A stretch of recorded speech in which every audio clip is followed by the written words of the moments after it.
"What are you drawing?" Grandma asked as she approached me. I was absorbed in drawing using a red pencil. "I'm drawing the birthday cake we ate together," I said proudly as I finished drawing a glossy red strawberry and showed it to Grandma. In front of me there was a lavish cake, surrounded by familiar images of Grandma and friends. A happy smile spread across my face, and Grandma squinted her eyes, smiling gently. "Nadine, your drawing is very good." "You're like a professional painter," Grandma said, patting my head warmly. I closed my eyes, feeling the warmth of her hand and the happiness it brought. I love my grandma deeply. Even with little affection from my parents, the warmth of Grandma's hand was enough to keep me going. My name is Nadine, and I'm 28 years old. I love to draw and read books. During the day, I work as an office clerk at a small company, and at night, I write in my diary or draw comics, posting them on my blog and Instagram. I illustrate small daily life events in a humorous way, always trying to end on a positive note, even if I fail. As I do this, I can stay positive about my real life too. I'm so happy when people resonate with my posts and leave comments or likes. My proactive approach to life is also influenced by the environment I grew up in. I remember a story about a famous writer who was approached by a beautiful actress. "Wouldn't it be wonderful if a baby was born with your intellect and my looks?" the actress said. The writer replied, "The child might end up with your intellect and my looks though." The actress had hoped for a sister, but the writer had warned of me. My father works for a major company in LA. My mother was once a beauty pageant star. I've inherited my father's looks and my mother's intellect, along with their complexes. Relatives often say, "You have your father's nose," or "Your mother wasn't good at studying either." These words irritated my parents, so I gradually became treated as a disappointment. On the other hand, my younger sister Flora, 3 years my junior, was known in our community for her cuteness and intelligence.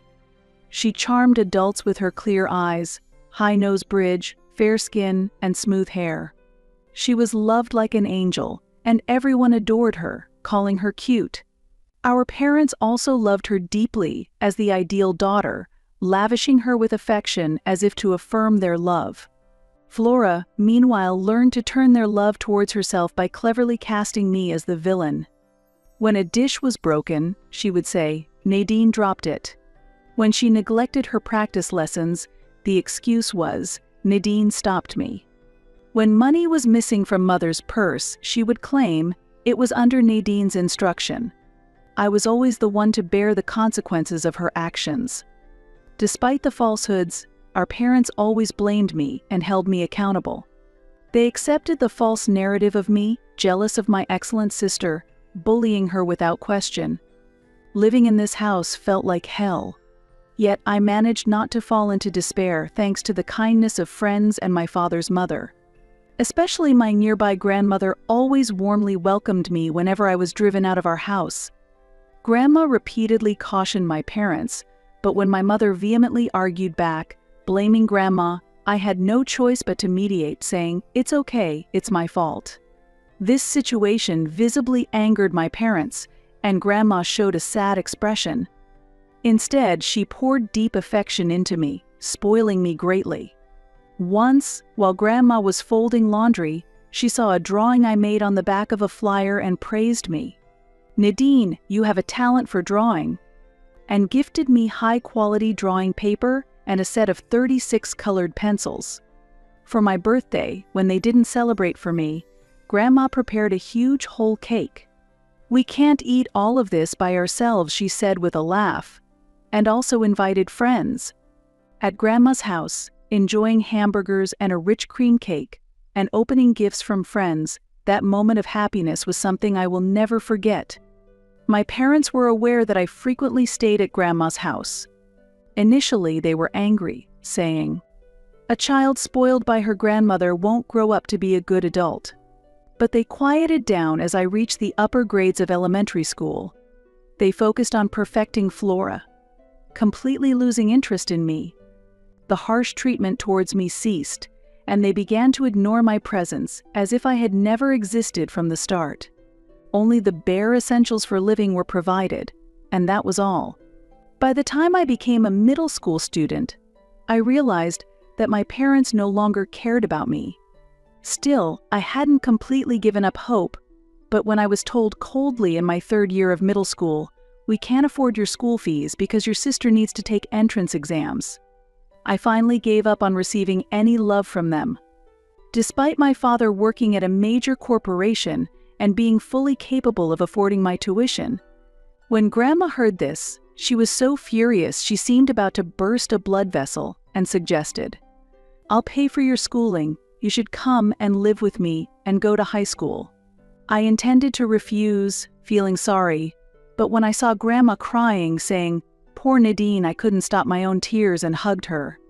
Later, with the help of my homeroom teacher, I took the exams without my parents knowing and was able to enter a nighttime high school. I left home to start a new life at Grandma's house, working part-time during the day and going to high school in the evenings. Grandma said I didn't need to work, but I wanted to earn at least my own living expenses. After graduating high school, I left Grandma's house and found a job as an office clerk at a small company in the neighboring prefecture, where I continue to work. I gave my parents my address, but they neither visited nor sent letters. We became completely estranged, even during Christmas. However, I finally managed to become independent and leave that house. I have always lived looking forward. Then one day I received a letter from my sister for the first time. Inside the fancy envelope was an invitation to my sister's wedding. My sister, 25 years old, and having barely seen her since middle school graduation, seemed to be marrying a high-earning man, much like our father, capitalizing on our mother's beauty. Reuniting with such a family was painful, but I was the only sister she had. If I didn't attend, it might raise suspicions in her in-law's family. I have been working as a professional for 10 years now. Even though I am not the perfect daughter my parents envisioned, showing that I am living a decent life might improve our relationship, even if slightly. I will attend my sister's wedding after 10 years of estrangement, I casually posted on my blog, and received heartwarming comments from my followers. With courage, I marked "will attend" on the invitation. The day of my sister Flora's wedding finally arrived. As the bride's sister who must not be late, I drove early to the venue. The venue was an enchanting building modeled after a castle in a theme park, like something out of a fairy tale. Guided by the staff, I entered a room reserved for family. There were my aged parents and my beautiful sister, already dressed in her wedding gown. Flora. Overwhelmed, I barely managed a greeting. They looked at each other and said, "See, Mom? I told you she would definitely come." What I was taken aback by my sister's words. Mother exaggeratedly shrugged her shoulders, like a character from a cartoon. "To think you'd show up at your sister's wedding after dropping out of middle school is beyond me." "What do you mean?"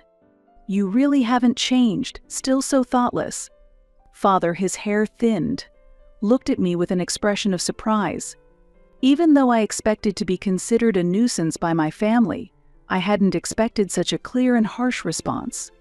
It was unjust to be criticized as insensitive just for attending my sister's wedding. "Flora, you sent the invitation, didn't you?" I asked cautiously. She smiled and frowned slightly. "Yes, I sent it. But even someone like you is family, so how could I not invite you?" Her usual sharp tone was there, but this was not the time for it. "So why do you resent me being here? Did you actually want me to come?" Pointing out the contradiction, my sister touched her cheek and tilted her head. "Actually, that was true.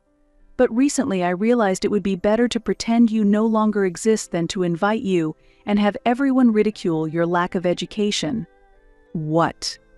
"I realized it just a month ago. I meant to tell you, but then today arrived." "What does that mean? You behave as if I no longer exist, and you even find it troublesome to tell me?" Shocked by this incredible fact, my mother's piercing gaze stabbed through me. "It can't be helped. You have no experience with marriage, nor a likely partner, so you might not understand, but preparing a wedding is very hectic.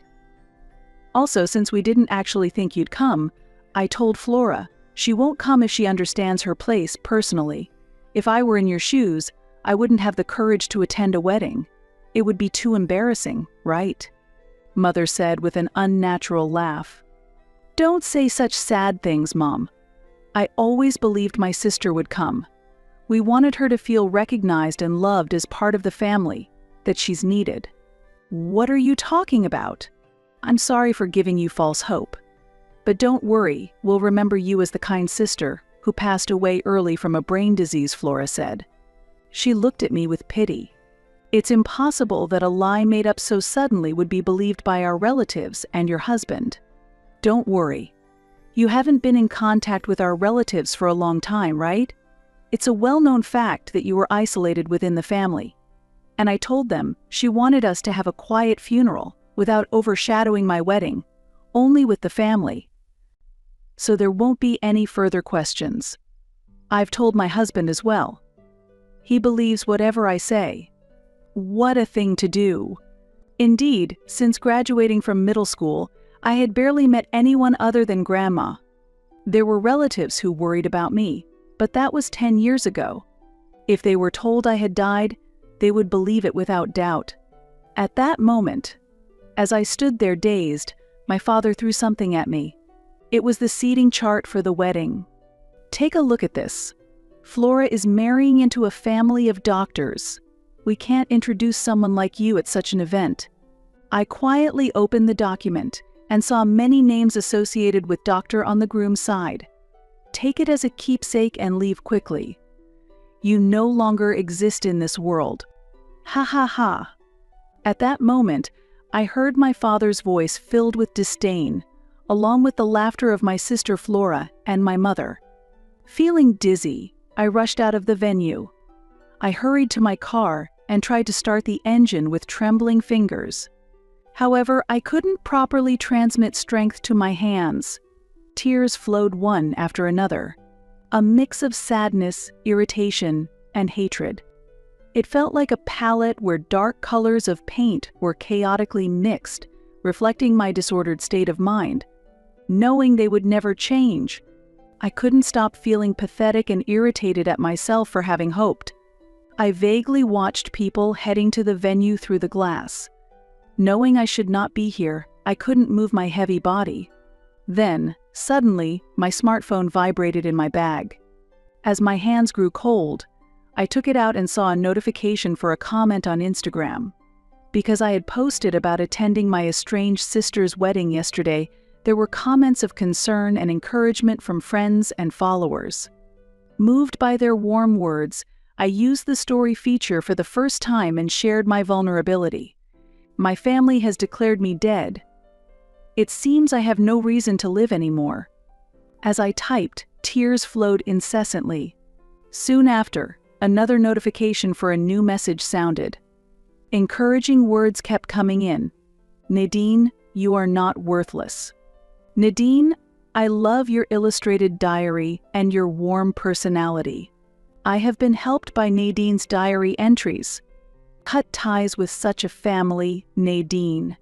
These were all words of anger and sadness from people I didn't know, who were speaking out for me.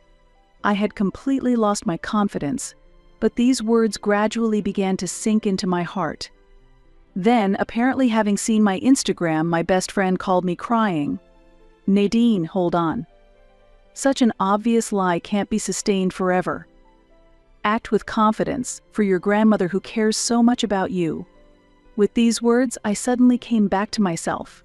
For my grandmother, who cries, gets angry, and laughs for me. She must be at this wedding venue, without a doubt. Just thinking about how sad my grandmother would be if she heard I had died stirred up anger inside me. I am not a worthless person. I am not someone who should be ashamed of being alive. The ones who should be ashamed are those who scorn someone trying hard to live. I took a handkerchief from my pocket and firmly wiped my tears. Then I straightened my eyeliner and quietly opened the car door. When I returned to the venue, the reception had already started. I secretly peered inside through the glass. It seemed that a slideshow of the bride and groom's growing up was currently being shown. The slideshow included photos of our family, including me, and at the end of the presentation, the host mentioned the story of the bride's sister, who passed away from an illness a few months ago. This caused a stir among the relatives, and everyone turned to look at my parents. My father stood up and said Flora's sister died suddenly of a brain disorder. She was very kind, and she got along well with Flora, but was worried that her own illness might delay her sister's wedding. Next to him, my mother was pressing a handkerchief to her eyes. I couldn't believe that they could lie so boldly about me, whom they had just been talking with. The guests were unable to hide their astonishment as my father, with tears streaming down his face, said, "She must be happy in heaven." "Excuse me, do you have any business here?" a staff member approached me, asking with a tense expression. When I answered, "Actually, my sister asked me to do this surprise." "Are you referring to the bride as your sister?" the staff member asked with a puzzled look. I smiled and responded, "Yes, that's right," and firmly opened the doors to the venue. The moment I entered through a door near the family seats at the back where the bride's father was sitting, all eyes immediately turned to me. Feeling overwhelmed by all the gazes, I recalled the words of encouragement from my friend and regained my composure. My parents, unaware of my presence, continued to spin their fabricated tales about me. Only my sister, seated at the high table, noticed me and hurriedly stood up. Before Flora could say anything, I raised my voice louder than ever before. "I am Nadine, the bride's sister." It took me a while to get back. Yes, hell was quite warm. I sweated a lot. The venue fell silent instantly with my greeting. Oops, my mistake. Not hell, I was in heaven, right? It was a brain disease, wasn't it? I tilted my head and joked, although my heart was pounding hard. As the venue froze in shock at the bizarre situation, my sister was the first to recover. "Who are you?" "My beloved sister is no longer in this world. How dare you make such a cruel joke? Someone, get this person out of here!" Flora yelled from the high table. It seemed they were trying to expel me before I was noticed. However, cries of surprise soon erupted around me. "Nadine. Is that Nadine?" Grandma slowly stood up and walked towards me, staggering. "Nadine, is it really you, Nadine?" "Oh, I'm so relieved. I couldn't believe it when they said you had died." Grandma's hands trembled as she grasped the edge of my dress. I firmly grasped her hand in return. "Grandma, it's me, Nadine. Your beloved Nadine." "Oh, Nadine, thank you." I immediately wrapped my arms around her to steady my staggering grandmother. My father's sister, who always looks after Grandma, hurried over. "Nadine, are you really okay? You're not ill?" While supporting Grandma, I looked at my aunt's worried face and nodded slightly. After handing Grandma over to my aunt, I scanned the venue again. The groom's side of the room was noisy, and the groom himself looked shocked. The bride's side was also disturbed, but especially my sister and parents looked pale. Straightening the wrinkles in my dress, I gathered my courage and began to speak boldly. "Thank you all for gathering here today. I apologize for the inconvenience at such a celebratory occasion. I am Nadine, the bride's sister. In fact, I was supposed to attend today, but my sister and parents told me to leave, because we're going to tell everyone you suddenly passed away." The room grew even noisier. "I hope you can understand my desire not to shock my beloved grandmother," Nadine Grandma whispered in a hoarse voice. "I was denied by my own family because I could not live up to their expectations. From a young age, I was constantly compared to my sister and discriminated against for my appearance and abilities." Wait a minute. My father was visibly shaken by my disclosure. However, I ignored his reaction and continued. "My sister, perhaps influenced by our parents, or maybe it's just her nature, always made me out to be the villain, monopolizing their affection.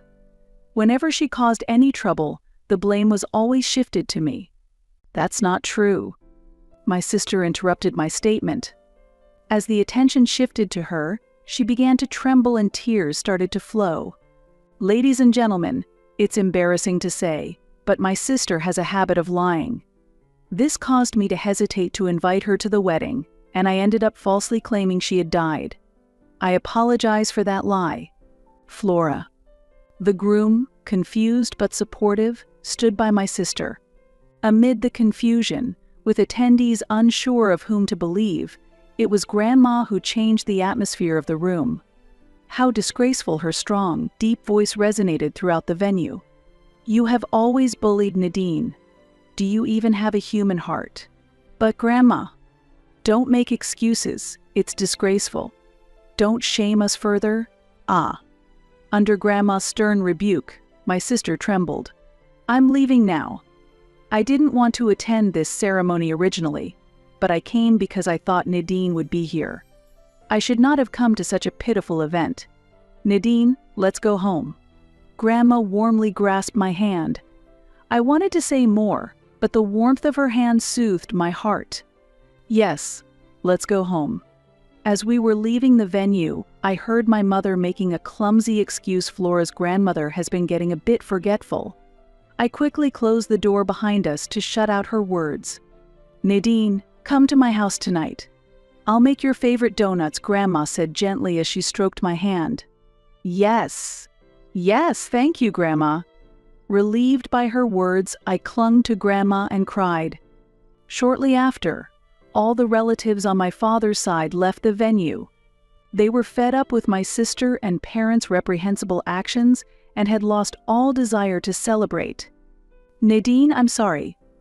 I knew you were being treated harshly but couldn't intervene in family matters. I should have supported you more, my aunt apologized tearfully.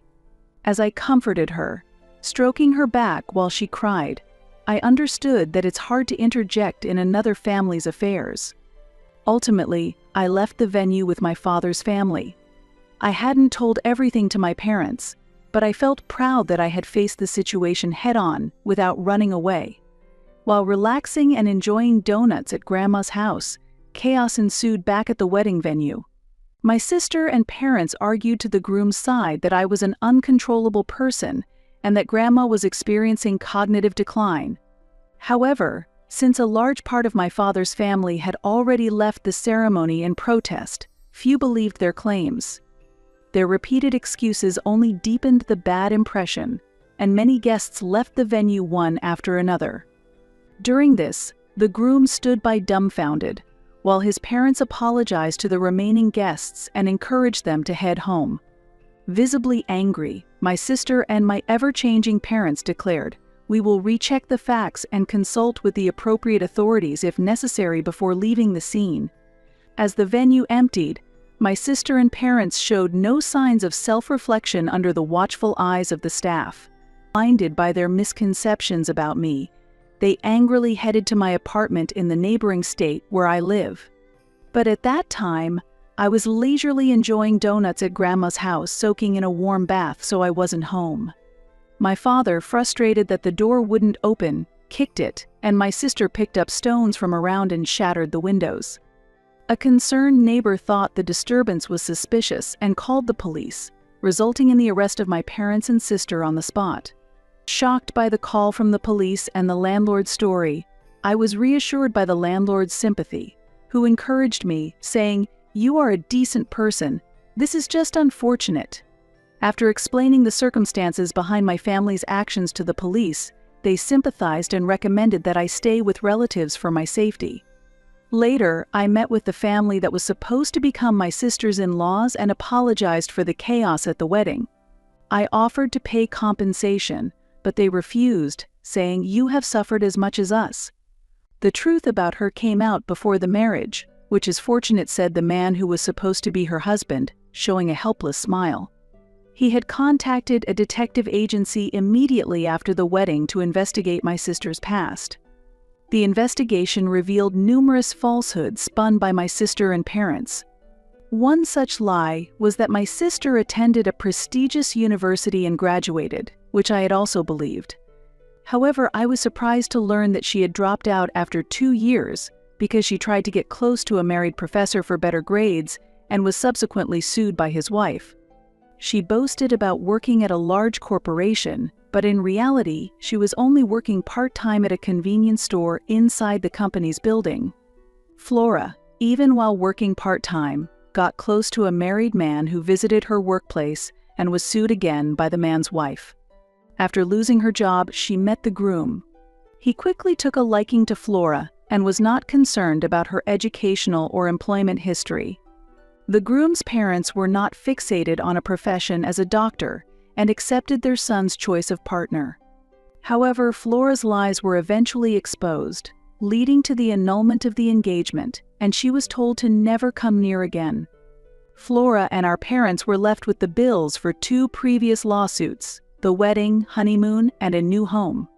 Additionally, there were repairs needed for my apartment. Faced with a total claim of about $100,000, they sought help but were rebuffed by my father's relatives and mocked by my mother's relatives who said, "We cannot lend such a large amount to a liar." My parents and Flora continued to blame me repeatedly. They called me ungrateful and labeled me a failure. I am not afraid of my family who recklessly shouts to take responsibility for ruining their lives. The child who once cried, wanting to be loved as part of the family, no longer exists. When my father, veins bulging on his forehead, yelled about suing and demanded that I take responsibility to solve it if I did not want to pay, I calmly asked him, specifically, how?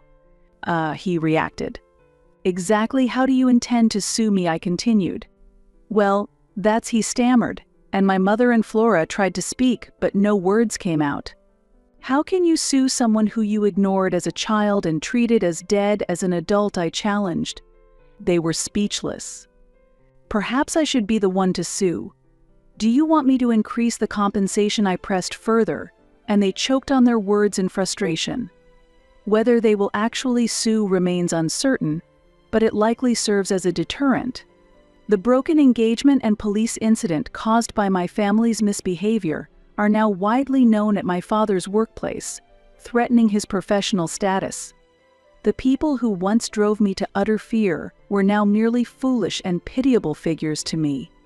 It was not time that resolved the issues, but rather that their values became relative as I grew up, and they no longer had any effect on me. My family stopped seeing me merely as a source of money when they nearly depleted their savings for retirement. It was a bitter choice for them, and an unavoidable action. At one time, my sister Flora, whom my parents were proud of, now had a tarnished reputation and was shunned by society. The way my parents were baffled by her behavior clearly shows how vain their expectations were. Once the center of her own world, seemingly stable in her self-centeredness, her foundation had crumbled, and her temperament had become rough and unstable. If they could honestly acknowledge their mistakes and sincerely attempt to improve, there might still be a chance for them to start over. However, it is highly doubtful that they can develop such humility. In these challenging circumstances, I have made the decision to take a new step in my life. I quit my job and moved to a tranquil rural town with my beloved grandmother. In this town, I found a job at a small but warm company, and I live a peaceful and fulfilling life with my grandmother. Our serene life, shared through blog and Instagram posts as an illustrated diary, has gradually gained attention. Many people comment that they find healing in the cozy daily life with my grandmother, and I have amassed tens of thousands of followers.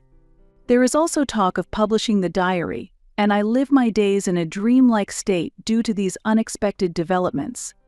"Your drawings really warm my heart," my grandmother said, stroking my head with her unchanged warm hand as she used to. While gaining social recognition was gratifying, seeing my grandmother smile is my greatest joy. I am deeply grateful to be able to share this happiness. I truly feel fortunate to have been born into this life. Martin is taking over the company. It seems that your presence is causing him trouble. With that said, I have no choice but to let you go. I was left speechless by the shock. You have 10 days to hand over your duties, pack your things, and leave. Please vacate the house as well, said my father, who raised unlucky me. I was suddenly fired from the company that my father runs, where I had been working diligently up until now. It seems that my father wants to make my younger brother, Martin, the president. Wait a minute. Fired for such a reason. I have always worked hard for the company. I have been making profits. Just the other day, I was praised for doing well. Don't act high and mighty over trivial profits. It's not just Martin, I don't like you either. Neither did your father or mother. I would like to be repaid for all the expenses of taking care of you over the years. The conversation is over. Get out, you worthless freeloader. No matter how much I protested, I couldn't be taken seriously, and I had no choice but to silently resign as instructed. Damn it. Is such a situation even permissible? However, my actions from now on will surely make my father and brother see hell. I am Craig Olson, a 35-year-old salaryman. I work at a promotional planning company run by my father. However, I am not his biological child. My real parents died in an accident when I was a junior high school student.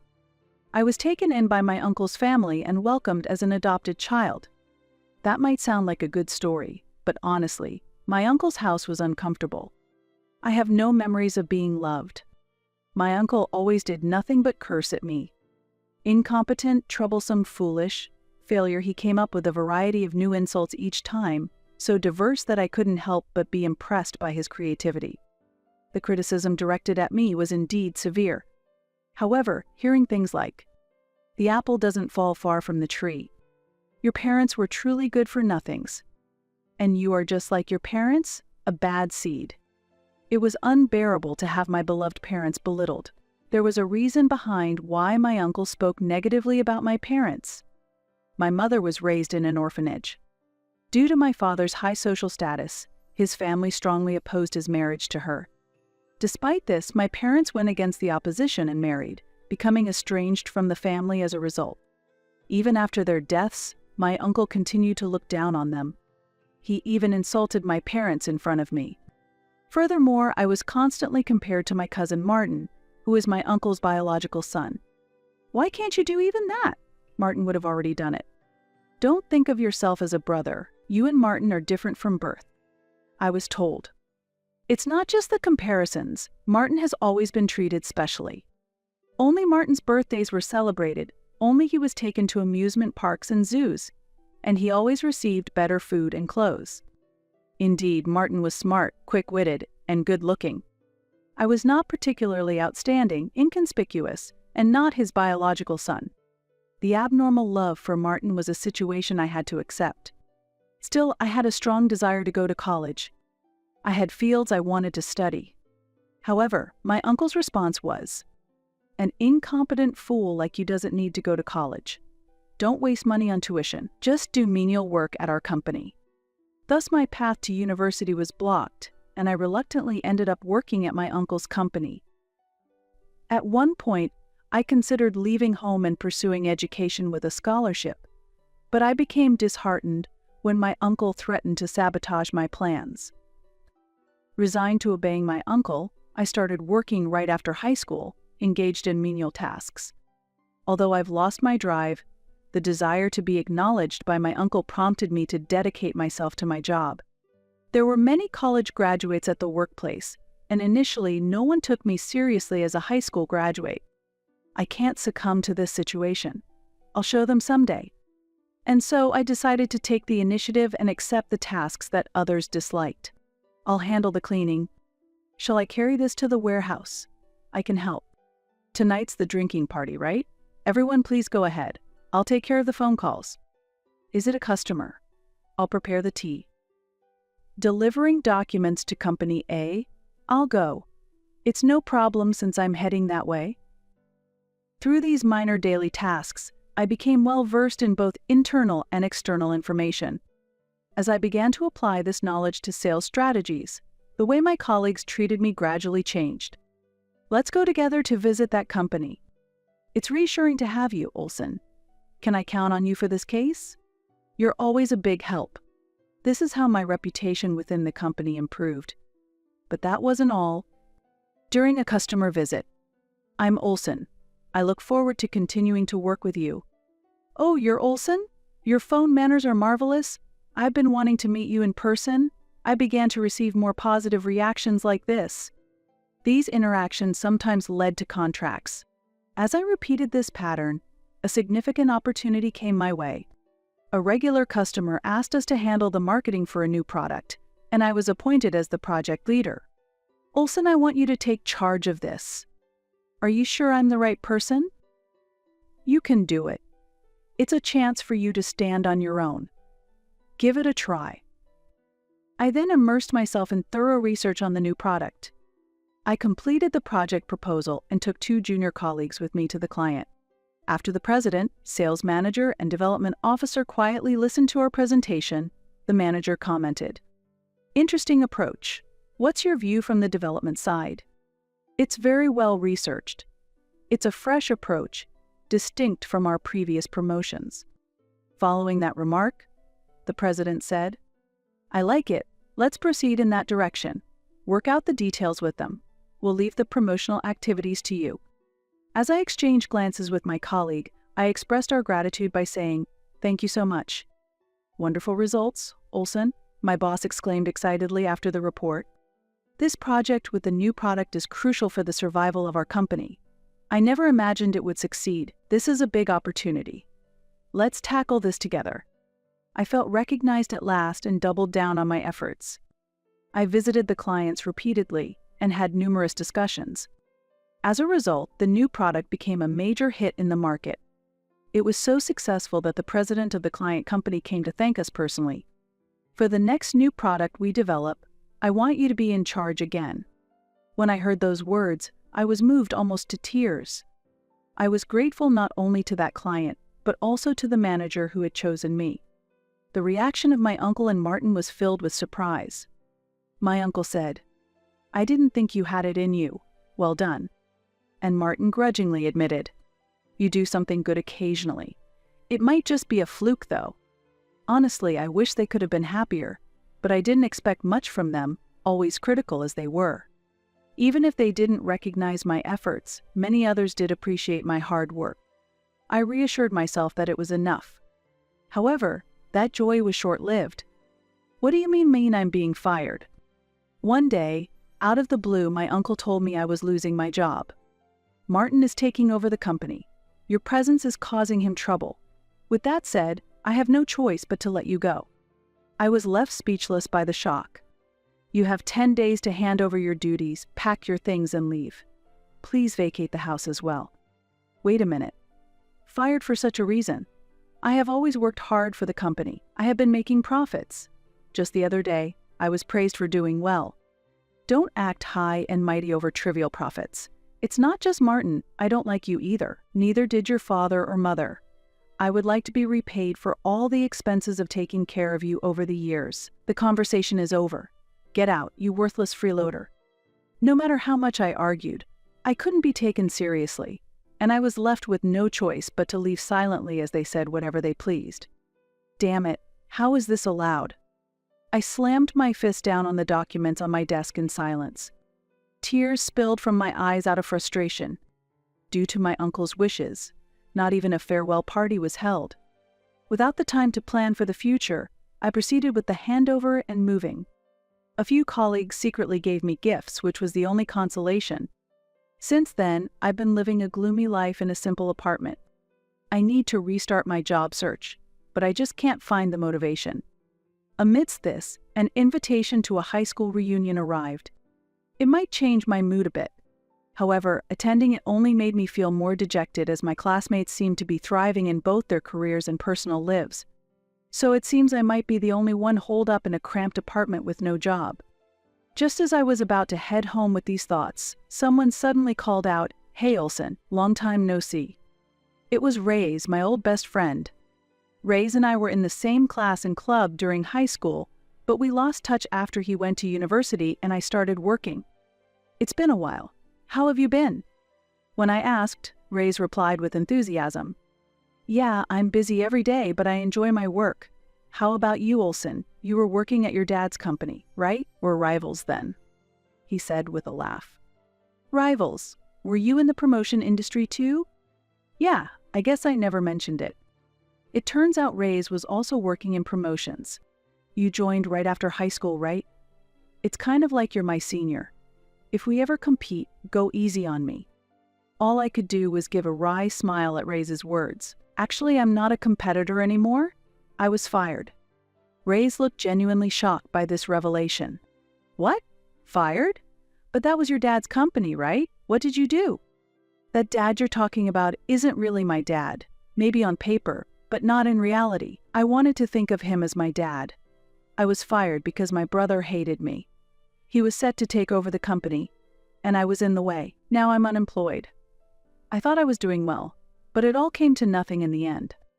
I confessed everything honestly. Ray's was momentarily lost for words, then said, stunned, really? That's what happened. I nodded.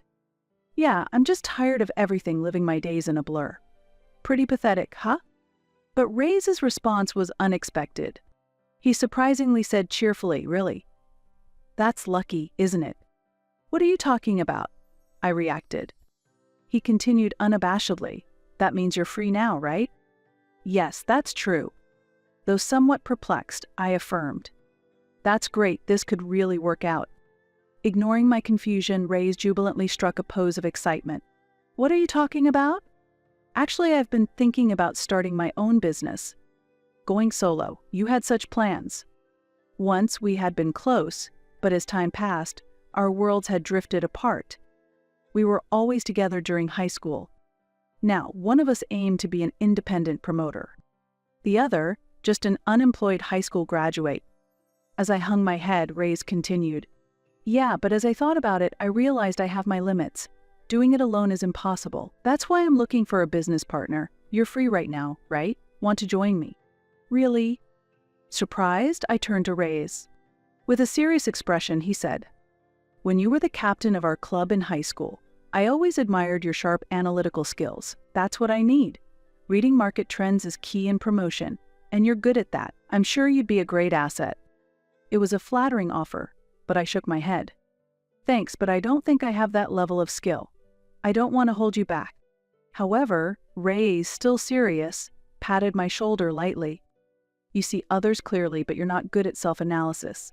I don't know who told you that you lack abilities, but you have both analytical and proactive skills. You should have more confidence in yourself. It's a waste not to. His words struck a chord with me, and after some thought, I decided to join him in starting a new business. All right, I'm in. Good, thank you. I appreciate it, Ray's. I won't forget this favor. You always make such a big deal out of things. Ray's laughed and reached out his hand. I grasped it firmly. Soon after, I moved out of my old apartment and started looking for a new place with Ray's. Since I was changing my address, I thought I should inform my uncle, just in case. Could you forward my mail to my new address? At this request, my uncle scoffed over the phone. An unemployed moving? Huh? I'm not unemployed anymore. I'm starting a business with a friend. We won't cause any trouble. Starting a business? My uncle feigned surprise in an exaggerated way. Laughter leaked through the phone from the other side, probably from Martin. Your recklessness resembles that of your good-for-nothing parents. Don't expect any help from me if you end up in debt. Just ruin yourself as you please. I wasn't expecting anything from you in the first place. Goodbye. Wait, Martin wants to speak. As I was about to hang up, Martin took the receiver. Hey, failure. Do whatever you want, but don't bother us. And don't get familiar just because we're both business owners, you incompetent. Without responding, I ended the call. I no longer had the luxury to think about those two. Together with Ray's, I worked on acquiring new projects. We actively pursued door-to-door sales, continued participating in even the smallest competitions, and achieved results. Ray's, we won that competition. Let's take our proposal and go greet them right away. Really? How many is that for you this month? That's incredible. Ray's always wholeheartedly praised my achievements. I must be some kind of genius to land such good projects like you do, right, Olson? What are you talking about? Let's go. I responded gruffly out of embarrassment. Though my previous job was tough, I felt a warm sense of accomplishment from the skills I had undoubtedly acquired. Years later, our company had grown slightly in personnel and was regarded as elite. One day, Ray's distributed documents for a new competition during a meeting. Let's take on this competition. The employees were surprised by the proposal. I was also shocked by its scale. It was a large-scale competition with major corporations also participating. We have been building up our track record. Now is the time to become a major player. Let's stake everything on this. But what about the projects we're currently handling? We will handle this competition. The projects Olsen is in charge of can be delegated to other staff. But we can't always depend on you, Olsen. I'm confident I can handle this. If any issues arise, I'll take responsibility. Reyes declared firmly. Hearing this, the employees responded. Understood. We'll give it a try. Please do your best, both of you. Let's show that we can manage even without Mr. Olsen. Though slightly audacious, their responses were reassuring. Reyes had a way of captivating people with his words, a trait that always surprised me. His influence was strong. Afterward, we holed up in the planning room to refine our plans. I created the outline of the project and Reyes provided feedback. This competition includes Olsen designs. Reyes muttered while holding the project plan I created. Surprised by his words, I looked back at Reyes. Olsen Designs is the company run by my uncle and Martin. Reyes smiled cheerfully and said emphatically, "We'll show them who's the boss." Yes? With that, I focused back on the computer. Reyes read through my project plan, making edits. Olsen, this part might be a bit weak. Yeah, I was also concerned about that. We discussed repeatedly, refining our plan for the competition. On the day of the competition, at the venue, I unfortunately ran into my uncle and Martin. As I tried to pass by ignoring them, Martin scoffed and said, "Oh, you're participating in this competition." Without responding, Reyes stepped in with a smile. "Hello everyone from Olsen Designs. I'm Reyes from Craig Designs." As Reyes attempted to hand over his business card, my uncle refused to accept it. We don't accept business cards from such small-scale businesses, and we have no intention of giving ours either. Reyes, maintaining his smile, picked up the business card that had fallen to the floor. "Why would you say such a thing?" As I openly showed my anger, Reyes waved his hand quietly. "It's okay." My uncle laughed with contempt and said, "Trash sticks with trash. You're in the way." I glared coldly at my uncle and Martin. My body heated up with anger from the insult. Let's see who the real trash is. Goodbye. I had no intention of losing. The project plan that Reyes and I had worked on all night. There was no way we were going to lose. Reyes. What? We're going to win. Reyes grinned slyly. Of course. Several weeks later. Olsen, it's a success. We won magnificently, having put forth all our effort without succumbing to their mockery. Afterwards, we were as busy as a storm. The phone was incessant with requests for work. From Toys. Yes, thank you for calling. We appreciate your continued support. Yes, thank you. Please leave it to our company. Understood. Please hold on for a moment. Reyes, unable to hide his excitement, ended the call and called out to me. Olsen Toys has requested a promotion for their new product and they've specifically asked for you. I've put them on hold, so please take over. Toys was a major business partner of my uncle's company. I hurried to the phone. Hello, thank you as always. This is Olsen. This is Holmes from Toys. It's nice to hear your voice again. Whenever I called Olsen Designs, you were the one who handled our concerns. I immediately recognized the voice. It was Mr. Holmes, the sales manager. It's been a while, Mr. Holmes. I've seen the proposal for the competition. It's truly outstanding. We would love to have you work on this. Thank you. But is there any problem with Olsen Designs? I checked just in case. I was worried about any potential backlash from Olsen Designs later on, Mr. Holmes said. I hate to say this about a longtime partner, but we've decided to keep our distance from that company. Unfortunately, the new president doesn't seem to value the old business partners, and it appears the previous generation is okay with that. Our company can no longer affiliate with their high-handed business style. It seems that since Martin took over as president, he has been neglecting long-standing clients. My uncle doesn't seem to intervene or caution him, typical of their behavior. I understand. I will visit you first for introductions and would like to discuss the new product in detail. Thus, an important client agreed to officially contract with our company.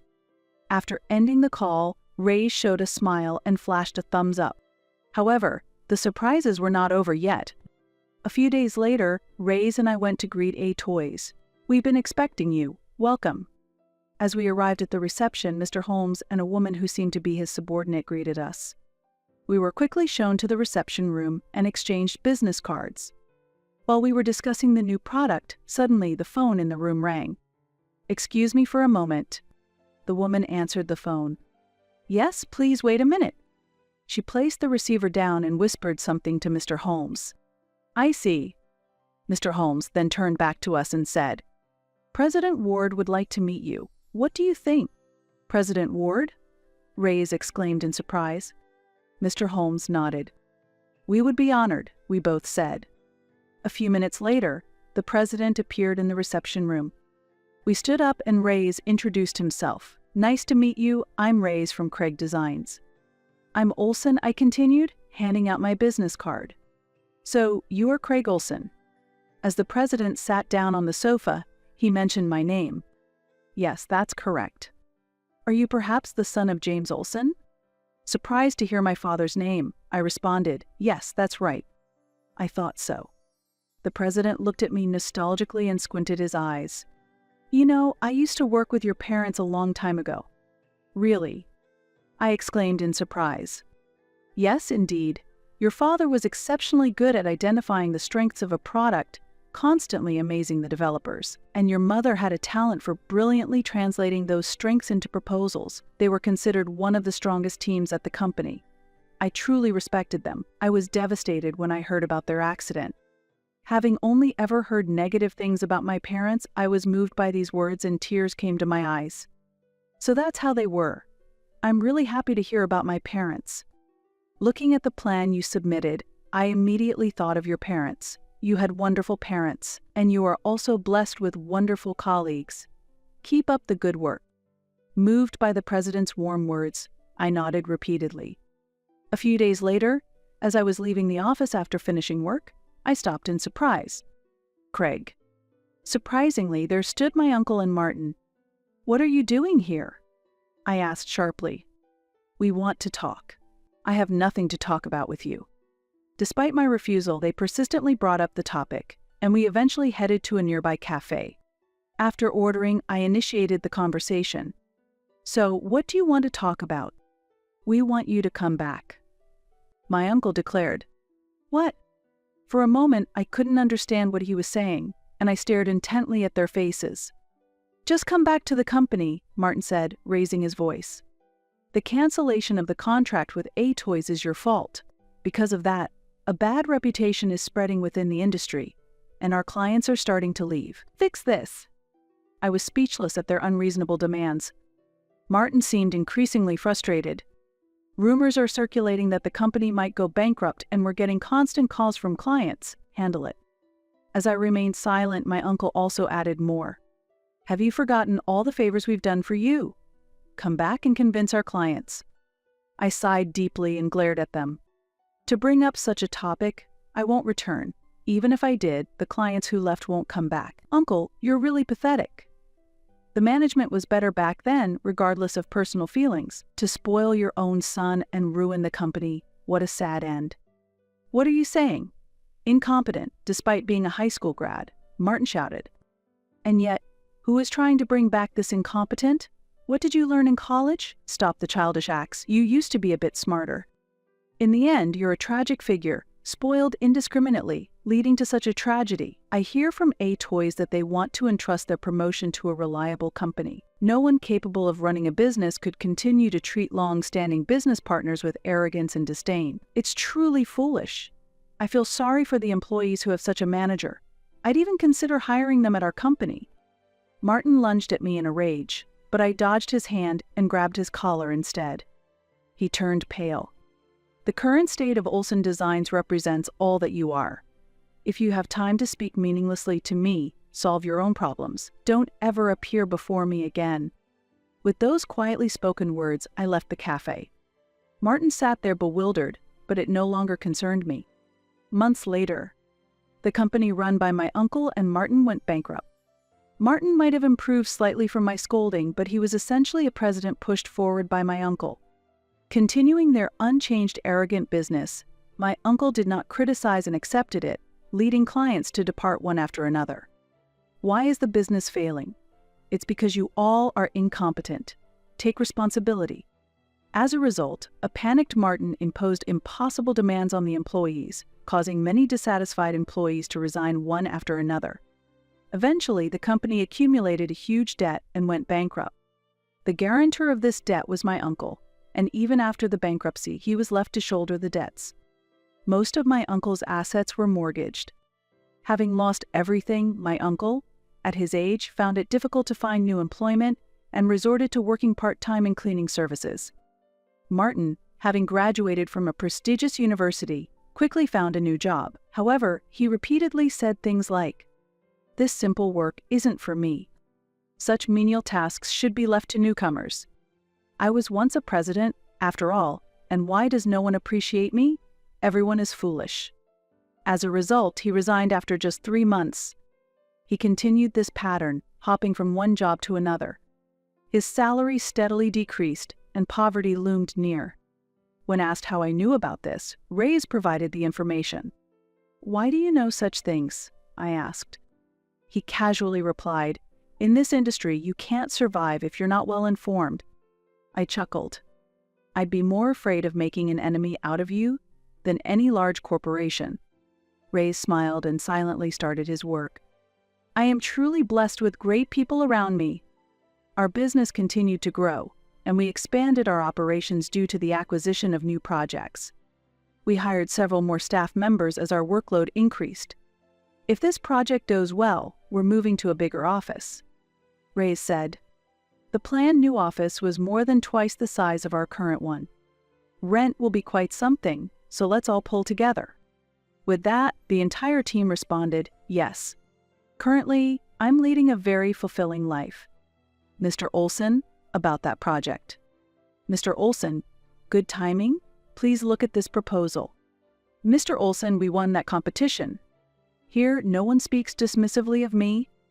Everyone takes my suggestions seriously and incorporates them into their work. Being in an environment where my abilities are recognized makes me truly happy. Daydreaming? What's up? Reyes said. No time to relax. A big job just came in, we've got to work hard. He continued. Being able to work in such an environment is all thanks to the support of someone like Reyes. Really, thank you, Reyes. Save your thanks for after the office move goes well. If it doesn't, that celebration is on you, Ace. He joked. No joke, I laughed in response. I smiled and lightly patted Reyes on the shoulder. One day, I hope to grow into someone who can support others the way Reyes does.